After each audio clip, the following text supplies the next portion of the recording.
ಹುಕ್ಕೇರಿಯಲ್ಲಿ ನೀಲಗಿರಿ ಗಿಡಗಳ ಮಾರಣ ಹೋಮ, ಹಿಡ್ಕಲ್ ಡ್ಯಾಂ ಬಳಿ ಗುತ್ತಿಗೆದಾರನ ವಿರುದ್ಧ ಪರಿಸರ ಹಾನಿ ಆರೋಪ. ಅರಣ್ಯ ಇಲಾಖೆ ನಿರ್ಲಕ್ಷ್ಯಕ್ಕೆ ಪತ್ರಕರ್ತರ ಹೋರಾಟದ ಎಚ್ಚರಿಕೆ.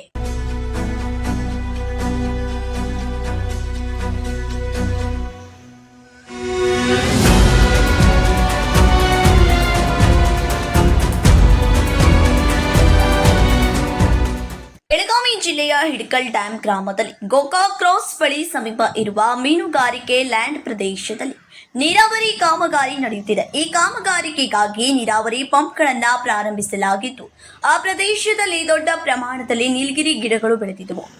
ಆದರೆ ಮಂಡ್ಯ ಜಿಲ್ಲೆಯ ಕೇಶೂರ್ ಎಂಬ ಗುತ್ತಿಗೆದಾರನು ತನ್ನ ಸ್ವಾರ್ಥಕ್ಕಾಗಿ ಯಾವುದೇ ಅನುಮತಿ ಇಲ್ಲದೆ ಮಷಿನರಿ ಮೂಲಕ ನೀಲಗಿರಿ ಗಿಡಗಳನ್ನು ಕತ್ತರಿಸಿ ಅವುಗಳನ್ನು ಬದಿಗೆ ನೂಕಿ ಪರಿಸರ ಹಾನಿ ಉಂಟು ಮಾಡುತ್ತಿದ್ದಾನೆ ಎಂಬುದು ಸಾರ್ವಜನಿಕರ ಆಕ್ರೋಶಕ್ಕೆ ಕಾರಣವಾಗಿದೆ. ಇಂತಹ ಪರಿಸರ ನಾಶಕಾರಿ ಕೃತ್ಯಗಳಿಂದ ಪ್ರಕೃತಿಯ ಸಮತೋಲನ ಹದಗೆಡುವ ಸಾಧ್ಯತೆ ಇದ್ದು, ಸಂಬಂಧಪಟ್ಟ ಅರಣ್ಯ ಇಲಾಖೆಯವರು ತಕ್ಷಣ ಸ್ಥಳಕ್ಕೆ ಭೇಟಿ ನೀಡಿ ಪರಿಶೀಲನೆ ನಡೆಸಿ ತಪ್ಪಿತಸ್ಥ ಗುತ್ತಿಗೆದಾರನ ವಿರುದ್ಧ ಸೂಕ್ತ ಕಾನೂನು ಕ್ರಮ ಕೈಗೊಳ್ಳಬೇಕು. ಒಂದು ವೇಳೆ ಈ ಪ್ರಕರಣದಲ್ಲಿ ಸಂಬಂಧಪಟ್ಟ ಅಧಿಕಾರಿಗಳು ಕ್ರಮ ಕೈಗೊಳ್ಳದಿದ್ದಲ್ಲಿ ಪತ್ರಕರ್ತರ ಸಂಘದ ವತಿಯಿಂದ ಹೋರಾಟ ಮಾಡಲಾಗುವುದೆಂದು ಎಚ್ಚರಿಸಿದರು.